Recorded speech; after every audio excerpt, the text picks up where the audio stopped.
What's up? I'm Dan Fredenberg, and this is another chance encounter. Hey, what's up? I'm Dan Fredenberg. I'm a commercial real estate guy. I'm from the internet.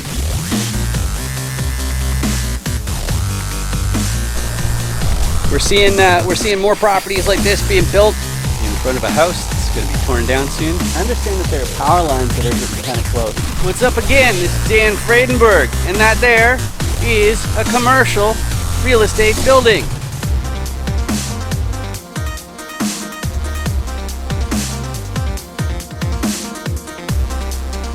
I'm joined today with Nicole Bolton. How are you doing today, Nicole?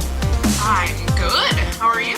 I'm great because, after all, my very favorite audience member is joining us today. And why is my favorite audience member here today? It's because this is a chance encounter where I interview commercial real estate syndicators, which means buyers, sellers, investors, stuff like that. And why would I do such a silly thing? Well, I'm aware of the fact that if you want access to private deals, they're sometimes called 506B deals, you need to have a documented prior substantive relationship, or else the SEC will get upset with you. So you really have to have that all buttoned up. You have to know level of sophistication, appetite for risk, all that sort of stuff. So that's why I have people on. But before we get into the fine details of what you're up to, Nicole, do you want to say a thing or two about yourself?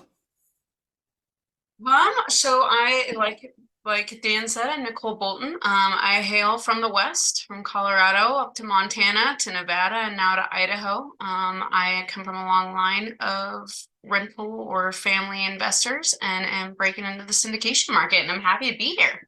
Awesome, awesome. I'm excited too. And the first section that I like to go through here is the distinct motivations. And I've met all sorts of syndicators. I've found that five really define, the categories of them. But before we do that, I got to say, but wait, check your eight. Nicole, I don't know if you can see through the camera and at the like 8 o'clock, but like there might be this hideous red subscribe button in the audience's device, and it should probably do something. Okay, that's just a stupid joke I always do.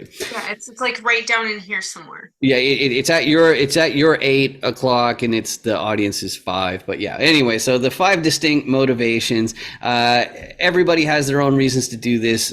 Making a commercial acquisition takes months. There are lots of things that where you might find out that there's more to the deal than you originally thought, and so I need to make sure that you understand. Like why are you going through this? Why are you doing it? And these are the 5 distinct motivations I've found.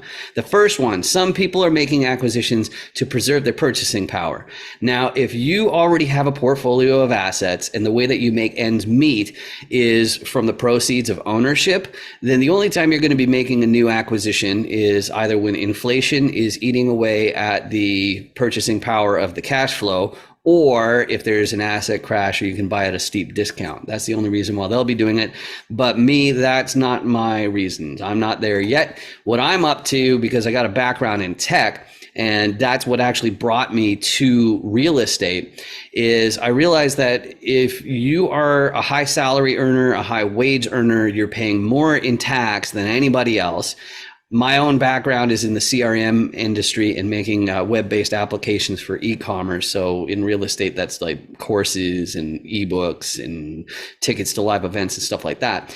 But what hit me and what made me make the switch into commercial real estate is I was going, how do I get rewarded in the form of deployed capital, aka equity, instead of the old-fashioned way of salary or wage? So that's what I'm up to. But a lot of people are attracted to commercial real estate because they want to fast track retirement.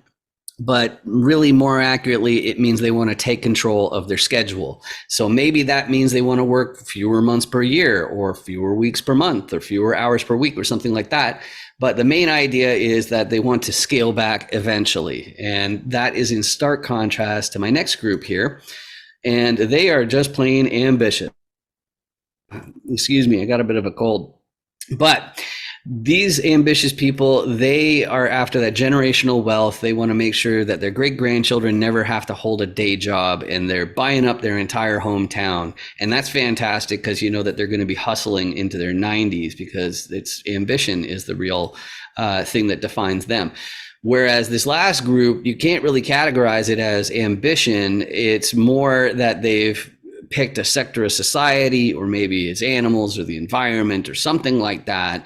But they realize, hey, if I'm actually going to make a big difference, then I need to have a substantial financial backing. And that's why they're making these acquisitions. So, Nicole, of those five different motivations, you mentioned that you're a rental family.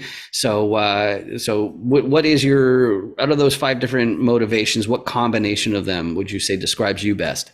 Yeah, that's a great question. I would say it's definitely two and three. So, I come from a background of government service. I was a engineer for a decade, and I always found, like you said, I was paying more in taxes than I was actually getting back. And I found that as much as I would put into my TSP as a government employee, it wasn't quite clipping away the way that I wanted it to, and that I would be doing this into my 60s or 70s and then become what we in the government sector call ripped, so retired in place. And I didn't want to do that. I want to work to live, not live to work. And so it's a mindset that I had to switch, went into wealth management because I liked stocks and bonds and assets and investing. And then I learned about multifamily, and coming from single family rental owner and now switching to multifamily, it seems like it's the best of all the worlds. Right. I absolutely love it.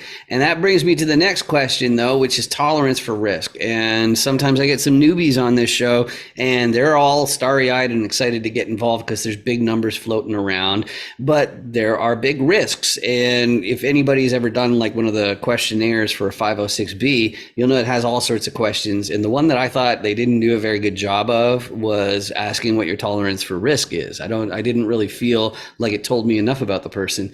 And to take care of that one, I've got a fill in the blank question for you, which is, there are many popular investment asset classes, but I think blank is too risky. Now, your answer can be something to do with real estate or outside of real estate, but what's too risky for you, Nicole? Yeah, so I would say that, besides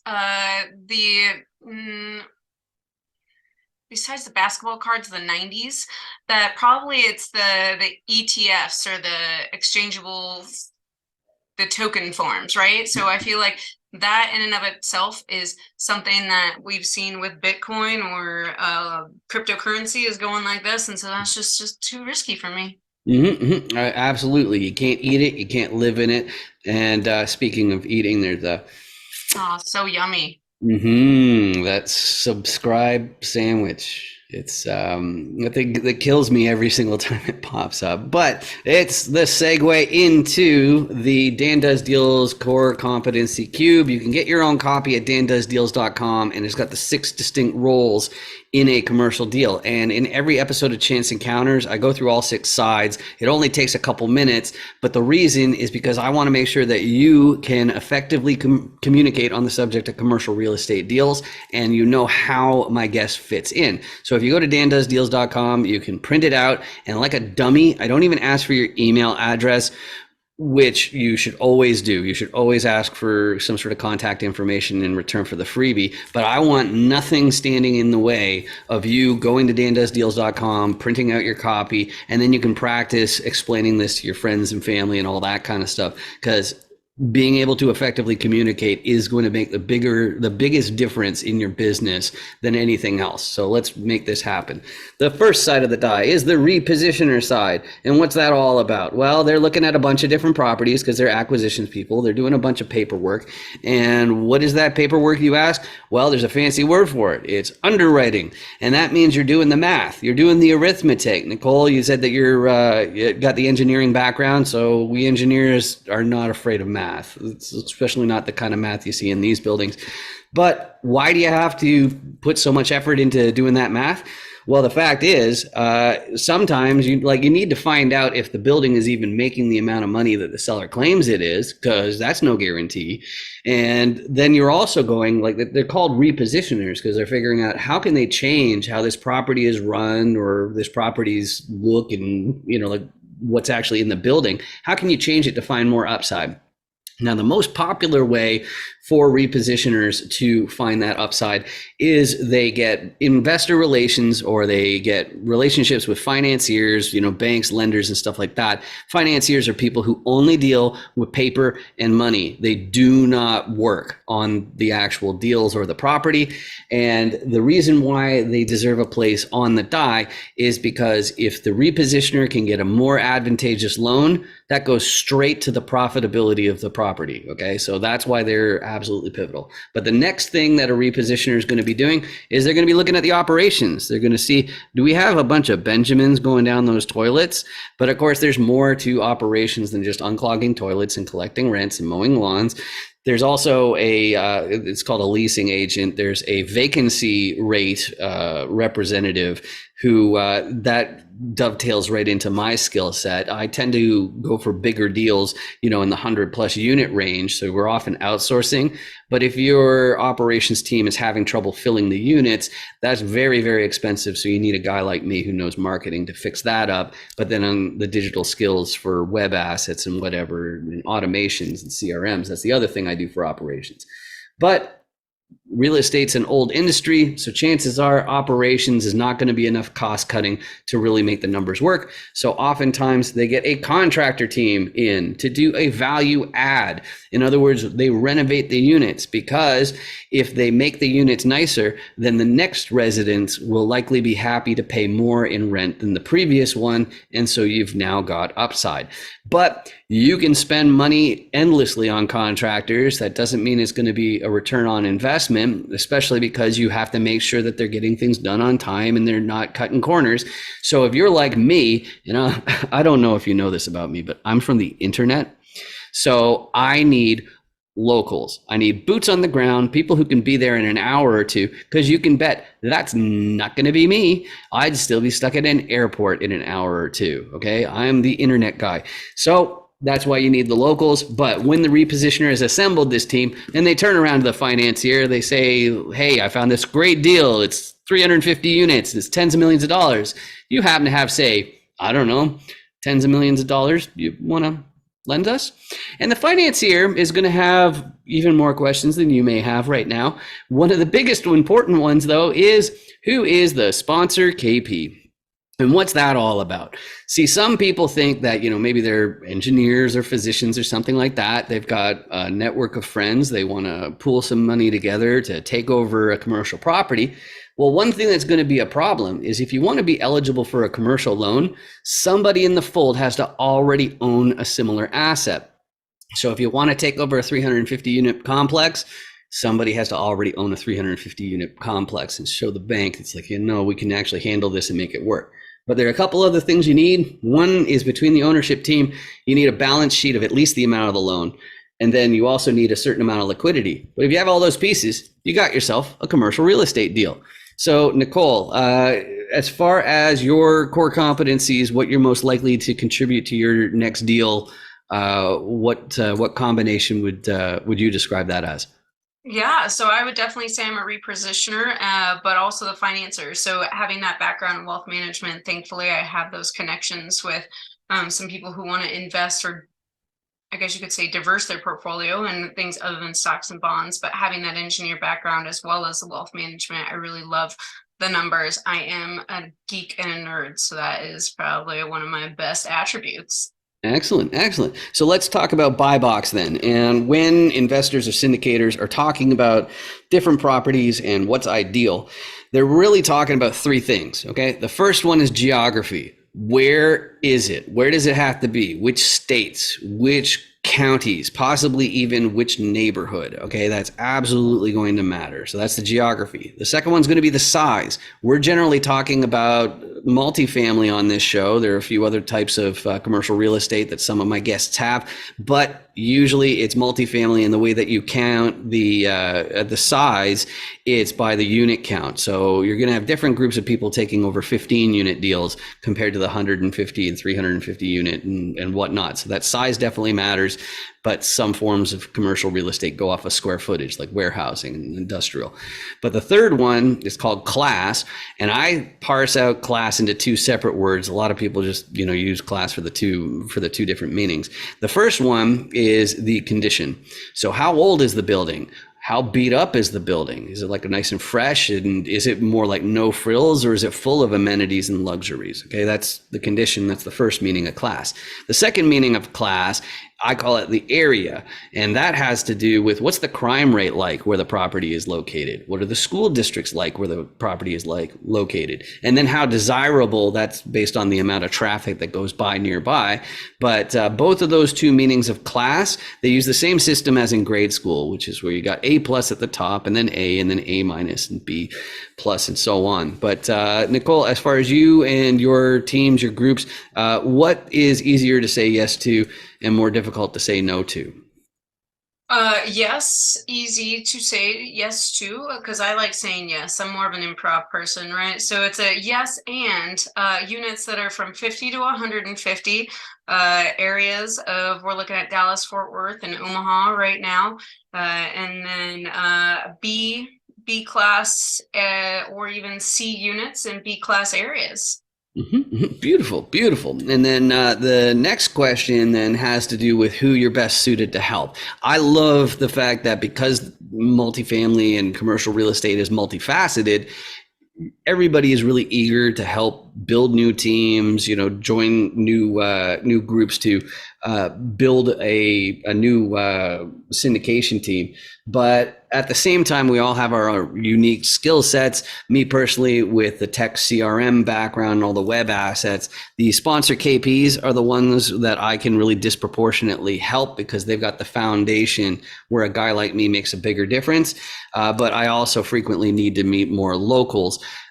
Nicole, if you have any 506B deals, don't go enticing investors. So if you have any donuts or something, don't wave donuts in front of the camera, because I find donuts are very enticing personally. It's, you can say beginners or people who want to learn more, but just at least don't advertise a specific deal if you got a 506B deal. But who are you best suited to help? Who are you looking for? I would say we're looking for locals in Omaha and also Dallas, Fort Worth. We need some boots on the ground in that aspect, as well as financiers. So if you have some money you're looking to put into some areas, of course, we are always underwriting deals so that we can help put that to good use. Excellent, excellent. And then as far as how to reach out, me, I got this distinct last name, so I'm super duper easy to find, and LinkedIn is by far the best platform to find me on. But I should mention that this QR code, if you have your phone handy and you scan that goes to the FAQs page of 506BME. And 506BME is the platform where I help you with the infrastructure, the IT, and all that kind of stuff for documenting your prior substantive relationships for your investor list, which is what the SEC will end up auditing you for if you get enough assets under management. So that's why it's super duper important to get that buttoned up as soon as you can. But Nicole, if people want to reach out to you, is there a website that's better? Is there a social media platform that's the best way to reach you? How should they reach out? Yeah, LinkedIn is probably the best. I'm Nicole Bolton at LinkedIn, or at my website, charlieonparkcapital.com. All right, beautiful. And then the last thing then, it's actually not for you, it's for you in the audience, which is a public service announcement. If you have been watching this episode and you've been experiencing searing pains in your eyeballs and like migraine-like symptoms, it's probably the downright hideous red subscribe button that's like down there, and if you click it, it's totally free, and then it just goes away. You don't have to look at that awful button anymore. And the reason why I'm so motivated to get you to click on it is because if enough people do, then YouTube will actually start paying for these videos instead of me. And the only trade-off for you is my videos might show up on your list of suggestions, but you don't have to follow those suggestions. I just appreciate the fact that you spent this time with me. Just like Nicole, I appreciate joining me today. This has been really great. Yeah, this has been awesome, and I appreciate your viewers too. I would say subscribe is like the red Tylenol for all of YouTube. There you go. It's the magic sauce. All right, thanks a lot. Make sure you 506B me. Any syndicators, make sure you 506B me. Hi. Oh, hey, yeah, here's my code. You got your QR code scanner? Okay, yeah, oh yeah, just hold it right in the square there. Okay, cool. And now you hit open in browser. Okay. Okay. Are you already logged into 506BME? Yes. Yeah, okay, cool. Yeah, so there's my video. So now I'm already on your watch list. So when you get back to your hotel, you can find out what my core competencies are and my level of sophistication. Sound good? Yeah. I love your hat. Real estate's a scam. That's really funny. Yeah. Nice meeting you. You too. 506BME, everybody.